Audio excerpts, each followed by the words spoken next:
Arya രാജേന്ദ്രനും KSRTC bus ഡ്രൈവറും തമ്മിലുള്ള വാക്പോരിൽ കൂടുതൽ തെളിവുകൾക്കായി തർക്കമുണ്ടായ ബസ്സിലെ CCTV ദൃശ്യങ്ങൾ തേടിയെത്തിയ പോലീസ് നിരാശരാകുമ്പോൾ ഉയരുന്നത് ഗുരുതര ആരോപണങ്ങൾ.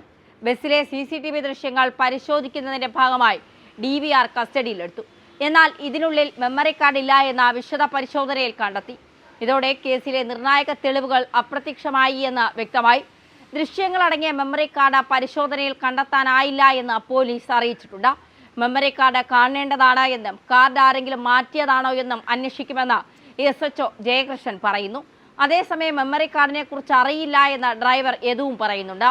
മെമ്മറി കാർഡ് പാർട്ടിക്കാർ ആരെങ്കിലും മാറ്റിയതാകാമെന്നാണ് യദു പറയുന്നത്. താൻ ബസ് ഓടിക്കുമ്പോൾ CCTV പ്രവർത്തിച്ചിരുന്നതായും ഡ്രൈവർ യദു പറയുന്നു.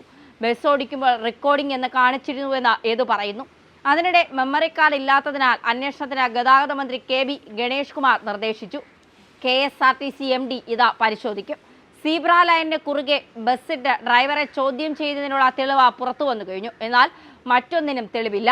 എന്നാൽ തെളിവുള്ള മേയർക്കെതിരായ ആരോപണത്തിന് പോലീസ് കേസ് എടുത്തിട്ടുമില്ല. തെളിവില്ലാത്ത വാമൊഴി ആരോപണത്തിൽ പോലീസ് കേസ് എടുക്കുകയും ചെയ്തിട്ടുണ്ട്. ബസ് തടഞ്ഞ യാത്രക്കാരെ ഇറക്കിവിട്ടെന്ന ആരോപണത്തിൽ KSRTC മൗനത്തിലാണ്. KSRTC ഇതുവരെ കേസ് കൊടുത്തിട്ടില്ല. ഇതിനൊപ്പമാണ് മെമ്മറി കാർഡ് മോഷണവും. ഈ മെമ്മറി കാർഡ് നഷ്ടമായിട്ടും KSRTC പോലീസിനെ അറിയിച്ചതുമില്ല.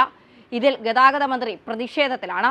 തമ്പാനൂരിൽ 4 സൂപ്പർ ഫാസ്റ്റ് ബസ്സുകൾക്ക് CCTV ക്യാമറയും മെമ്മറി കാർഡുമുണ്ട്. ഇതിൽ ഒന്നിൽ മാത്രമാണ് മെമ്മറി കാർഡ് ഇല്ലാത്തത്. ഇത് വിവാദ ബസ്സിലും. പാളയം സാവല്യം കോംപ്ലക്സിന് സമീപം മേയറുടെ കാർ സീബ്ര ലൈനിന് കുറുകെയിട്ട ബസ് തടഞ്ഞതിന്റെ CCTV ദൃശ്യങ്ങളും പട്ടം മുതൽ വിവിധ ഭാഗങ്ങളിൽ ബസ്സിനെ കാർ ചേസ് ചെയ്തതിന്റെ ദൃശ്യങ്ങളും പുറത്തു വന്നതിന് പിന്നാലെയാണ് ബസ്സിലെ ദൃശ്യങ്ങൾ പരിശോധിക്കാൻ തീരുമാനിച്ചത്. ഡ്രൈവറുടെ മുന്നിലടക്കം 3 ക്യാമറകളാണ് ബസ്സിനുള്ളത്. എന്നാൽ മെമ്മറി കാർഡ് ഇല്ലാത്തത് കൊണ്ട് തന്നെ ദൃശ്യങ്ങൾ വീണ്ടെടുക്കാൻ കഴിയില്ല. വിവാദം തുടങ്ങിയപ്പോൾ തന്നെ CCTV ഇല്ലെന്ന തരത്തിലായിരുന്നു KSRTCയിൽ നിന്ന് വന്ന അനൌദ്യോഗിക പ്രതികരണം. അതിനിടെ ഡ്രൈവറാകും മെമ്മറി കാർഡ് ഇളക്കി മാറ്റിയെന്ന ആരോപണം സോഷ്യൽ മീഡിയയിൽ ഉയർന്നു കഴിഞ്ഞു. ഏതായാലും ബസ്സിൽ നിന്ന് ചില ഉപകരണങ്ങൾ പോലീസ് എടുത്തിട്ടുണ്ട്.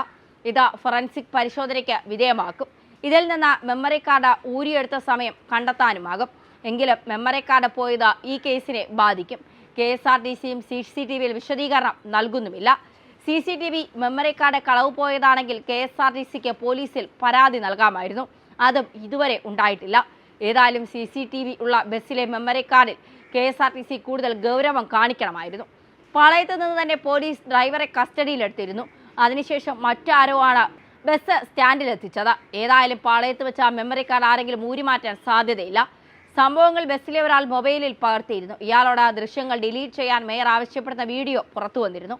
ബസ്സിനുള്ളിൽ കയറി ആരോ യാത്രക്കാരെ ഇറക്കി വിട്ടുവെന്നും ആരോപണമുണ്ട്. ഈ ആക്ഷേപത്തിന്റെ തെളിവുകൾ എന്തായാലും ആ CCTV ക്യാമറയിൽ ഉണ്ടാകും. ഇതിനൊപ്പം അശ്ലീല ചേഷ്ടയും ചേസിങ്ങും തെളിവ് കിട്ടുമായിരുന്നു. ഇതൊന്നും പരിശോധിച്ചുറപ്പിക്കാൻ പോലീസിന് കഴിയാത്ത സാഹചര്യമാണ് ഇപ്പോൾ നിലവിലുള്ളത്.